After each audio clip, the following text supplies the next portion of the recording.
The best way to get started in Basecamp is to just jump in. So let's start by making a project. From your home screen, click Make a New Project and give your project a name. So for this example, let's say I'm going to use Basecamp to plan a conference. I'll click Create this project, and Basecamp spins up a brand new project for me. Now it's blank to start, so we'll want to add some tools.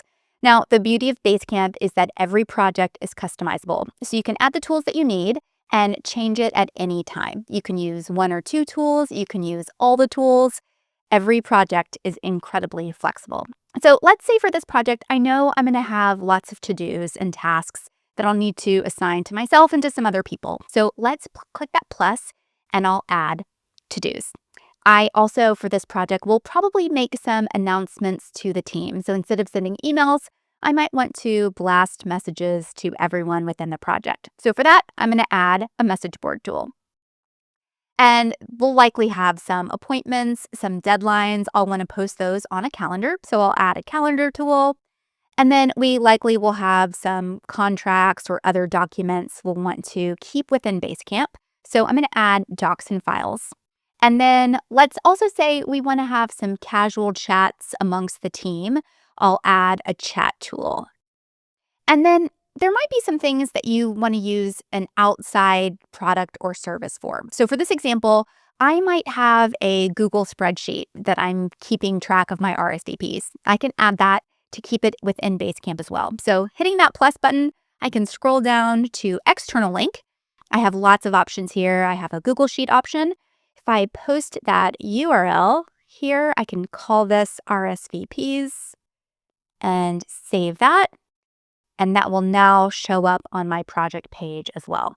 So this is kind of the outline or structure. Here's the thing. You can make changes as you go along. Nothing is permanent. You can always add tools or delete them, grow your project as things develop. So let me jump over to this project a little more filled out. So we have to-dos, message board, calendar, docs, and files. Let me show you a couple of other things you can do from your project. So if I wanted to change the name of this project, I could just click on the title and let's call this 2026. And I also have the option to add a logo or a image. So we'll add that here as well. And you can see I have some toggle options if I want to turn on or off activity, show progress, timesheet, those sorts of things are all at the top. I also can rename any of these tools. So let's say instead of message board, I want to call this announcements. So I can click on the name of that tool and rename it. I also have the option to move or change the order of my tools. So let's say I really want my calendar to be front and center. My chat tool, let's move that over here. And I also have the option of adding duplicate tools. So let's say this docs and files is really more contracts. So we're going to rename that to contracts. And then let's add a second docs and files tool. And we're going to use that one just for photos and videos that we can upload to this project. You have lots of flexibility when it comes to setting up your project. So take your time, play around with it. You're not going to mess anything up. Once you have your project pretty set the way you want, let's invite some people to it. So we'll do that in the next video.